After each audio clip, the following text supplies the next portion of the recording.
જેવા અમે હડતાલ ઉપર બેઠા છીએ અને આ તાપમાન આ 47 ડિગ્રીનું તાપમાન જો ભૂખા અને તરસ્યા અમે પ્રતિક ઉપવાસ ઉપર છાવણીએ બેઠા હોય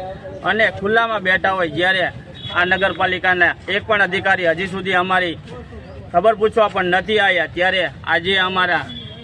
5 થી 6 કામદારોને તડકો લાગવાથી કોઈ બેભાન થઈ ગયા છે, કોઈને ચક્કર આવે છે અને એક તો અમારે